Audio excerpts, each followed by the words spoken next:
Hello everyone. In this video, we will explore AWS CloudFormation Init. And at the end, we will be creating an example of how to use this CloudFormation Init using all the helper scripts which are CFN Init, CFN Signal, and CFN Hub. So what is AWS CloudFormation Init? So it is a type to include metadata on your Amazon EC2 instance. So whenever you are creating an EC2 instance and you want to include some metadata, like you want to create some files on your EC2 instance, you want to create any service on your instance, you want to install any software on your machine, then you can use this CloudFormation Init. It is same like we use user data, so that whenever our instance is created, it is already have all the softwares which are required for our application. So we'll use, for that purpose we use the AWS CloudFormation Init. So these are two sample, like here we are using this config tag and here we are using this config sets. We will explain about, I will explain both in more details. So this is how this resource metadata look like. So here you can see that in the resources or in the metadata section, you declare this, and under that, this is the config tag. And these are some things that you can do in this section. So what is all these things is? So packages, it is used to install the software on your instance like Tomcat, MySQL, or any software like Yum install. So you will provide those details in this. Groups and users, it's same like you do it for the Linux machines, creating the users and the groups. Source, if you want to use any files from the remote locations. Files, files which you want to create, or you can use it also. You can create an inline template file also, or you can take it from the remote URL also. Commands, you can execute any custom scripts. And at the end, the services, which services are enabled or disabled on your instances. Okay. And Linux system utilize sysv init to support the services key. So this is a sample configuration for the Nginx service. So this is this AWS CloudFormation init metadata. Now we will talk about this config. So here you can see that we can create this one config and provide all the instructions like that. Now the second thing is the config set. So by default, this CFN init helper scripts, we will talk about this script, process all these configuration sections in the following order. Like it will do the packages first and then groups, then users. So these are the iska predefined order. If you want to have a different order, then you can use the concept of config set like this. So here you can create a config set, you can put the name of your config set, and then you can provide these keys. So these are called the config keys. So you can define two config keys and then use a config sets that specify the order in which these config keys should be processed. So here we have put install first and configure first. So whenever we will be calling this install and run, it will first do this and second do this. Okay. And in the install, you can see that in this examples in the packages, I'm installing some software, creating some files. And in the configure sections at the end, I am doing some database configuration. So this is how you basically define your cloud formation init metadata. I can show you in this example also. So yeah. So here you have provided this metadata, AWS cloud formation init, config sets. You are using config sets. You created that, and these are the install. So you can put all the details whichever you want in install, and then you have the configure. So this is how you create AWS CloudFormation init metadata. So now the second thing is how you call it from the templates, right? So for that, we use CFN init. So what is CFN init? So it is a helper scripts. It reads your template metadata, whatever you have defined inside this key, and act accordingly. Like it fetches and parse your metadata from your AWS CloudFormation, and then it do all the stuffs like install packages, write files, enable or disable your services. So this is what CFN init is. Like you declare your cloud formation init first, and then you use CFN init helper scripts that will actually call your metadata. Now, the second thing, how you can call your CFN metadata.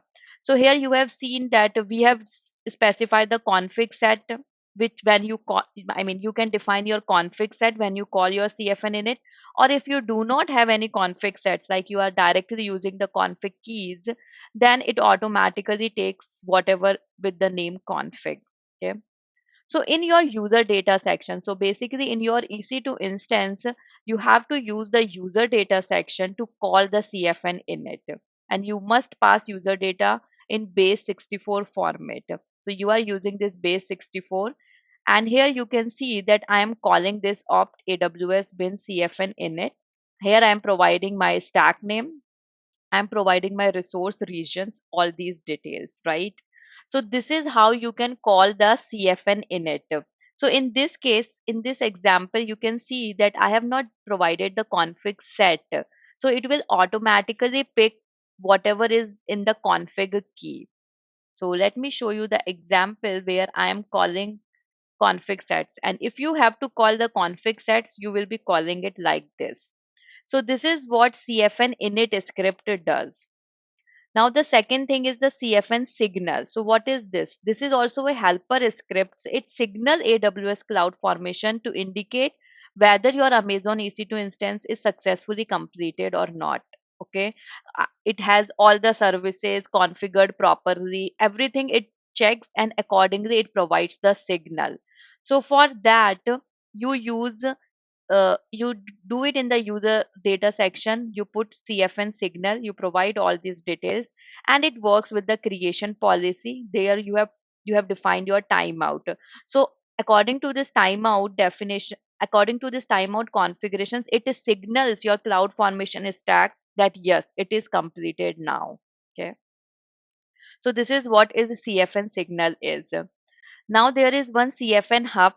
It is also a helper script. It's a daemon that detects changes in your resource metadata and runs user specified actions when a change is detected. So using this, it makes easier to do the configuration updates on your Amazon EC2 instance through the update stack API action.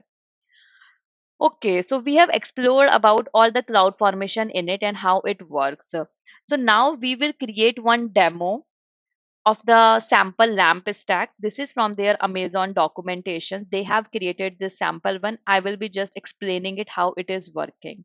So in this stack, we are using a single EC2 instance.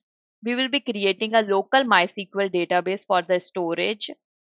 And this template, at the time of bootstrap, it will install all the packages and the files which are necessary for your application, like index.php and database configurations, like create database, things like that. Okay.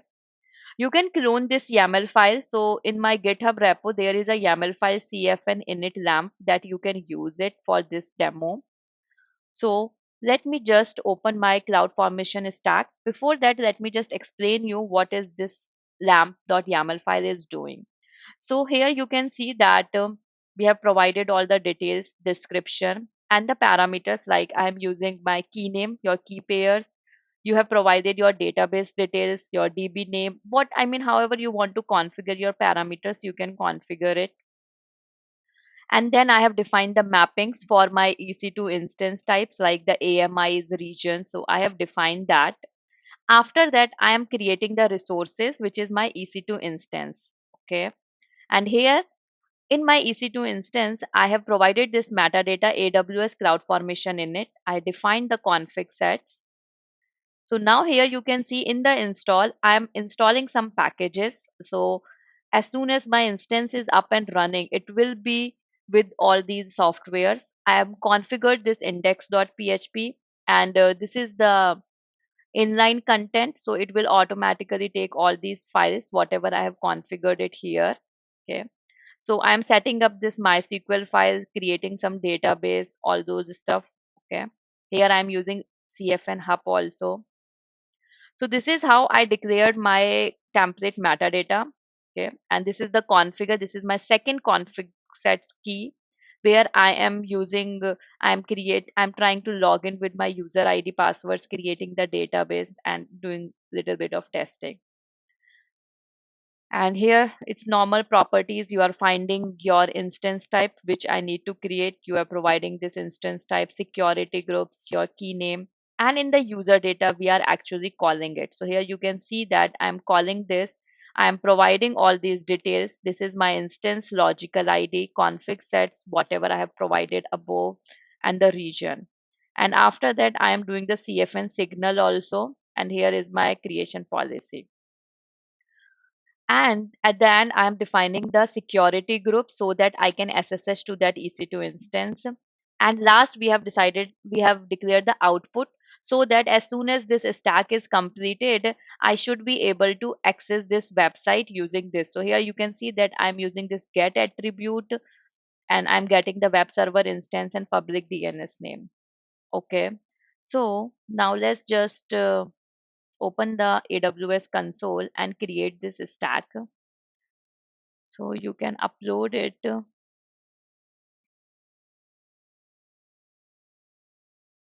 So here you can see that it is asking, okay, let me just put the name lamp, and you can see all the parameters. So you can put all the parameters according to your need.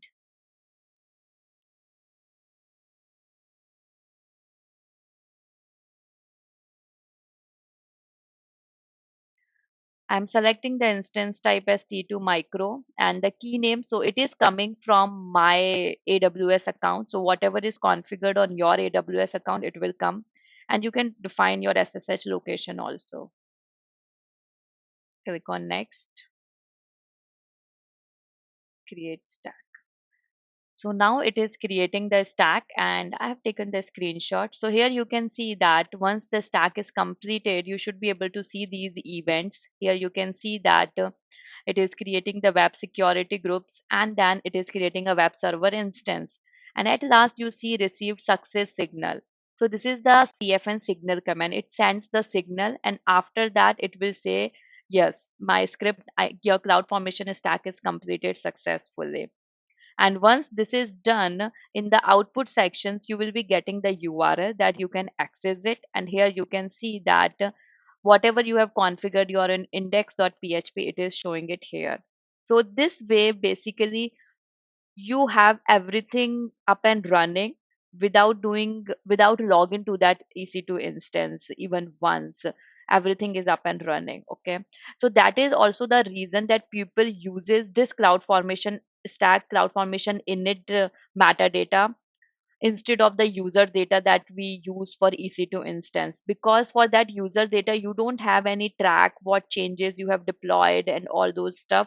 With this, everything is in template and you have all the things, CFN signal, CFN init and CFN hop for any updates, all those things. Okay, so now we can see that if it is completed or not. So here you can see that, yeah, it is completed now. And here you can see all these details. In the resources, it has created these two things. And in the output, you can see that it has provided this. And as soon as I launch this, you should be able to see this page. So this is how that cloud formation init metadata works. Thank you.